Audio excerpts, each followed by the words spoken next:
Hey everyone, this is Nishu Kushwaha in front of you and I am here to tell you about the chapter Indigo. The Indigo is written by the writer Louis Fischer, and in this chapter the Louis Fischer described the struggle of Mahatma Gandhi for the underprivileged peasants of the Champaran.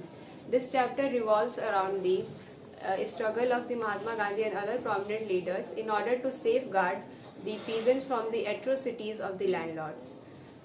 Louis Fischer met Gandhi in 1942 at his ashram in Sevagram, where Gandhiji told him how he initiated the departure of British from India.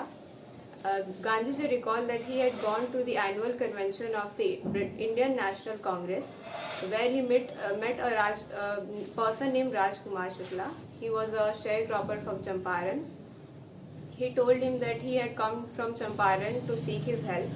Gandhiji told him that he was very busy, and so he accompanied him everywhere till he consented to visit Champaran.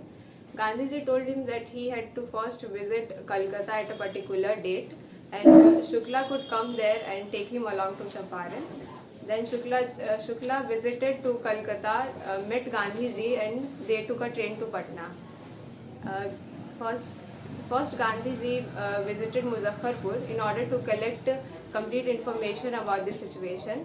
There he was welcomed by Professor J.B. Kriplani and his students, and Gandhiji was surprised to see such an immense support for an advocate of home rule like him.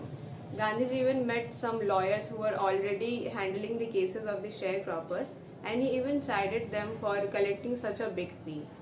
And as per the contract, the 15% of the land holdings of the peasants was reserved for the cultivation of indigo, and they have to pay back the crop as a rent. This system was very oppressive, so Gandhiji wanted to do something for the peasants of Champaran. So he visited to the British Landlord Association, where they refused to give any information to an outsider, because according to them Gandhiji was an outsider, but he was not. Then for the further proceedings, he went to the Commissioner of Tirhut Division, where they again threatened Gandhiji and asked him to leave Tirhut. But instead of running, he proceeded to the Motihari, which was the capital of Champaran, for the further proceedings. And he was accompanied by many lawyers there. And one day when he was in the way to meet a peasant who was maltreated by indigo planters, he was again stopped by a police commissioner who served them a notice asking him to leave. But he took the notice and disobeyed the order, because of which he again received an official notice to appear in court. On the day of trial, there was a huge crowd gathered around the court, and it became impossible to handle such a crowd without Gandhiji's cooperation. Gandhiji even said that he did not want to set a bad example as a lawbreaker, he just wanted to render the humanitarian and national service. Later on, the case was dropped and he got the bail. And after a few days, he even received a notice where the commissioner of that division told him that the case was dropped and the civil disobedience had trumped for the first time in modern India. After that, he started collecting all sorts of information about the indigo planting and its misuse. And there was a commission was set up, and after the inquiry was conducted, it found that the indigo planters were the guilty, and they asked to pay back to the peasants.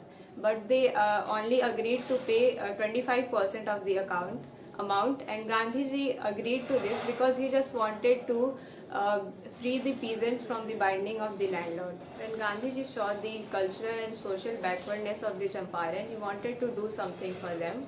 That's why he opened 6 schools in the villages of Champaran with the help of the volunteers like Mahadev Desai, Narhari Parekh, and his son Devdas taught there. And Gandhiji's wife Kasturba Bai used to teach personal hygiene, and later on, with the help of medical volunteers, they provided medical faculties to the natives of the Champaran. And after that, a British man named Andrews, who wanted to volunteer at the ashram of Champaran, but he refused because he wanted to teach Indians a lesson of self-reliance so that they would not depend on others. So this is all about the chapter Indigo. Thank you.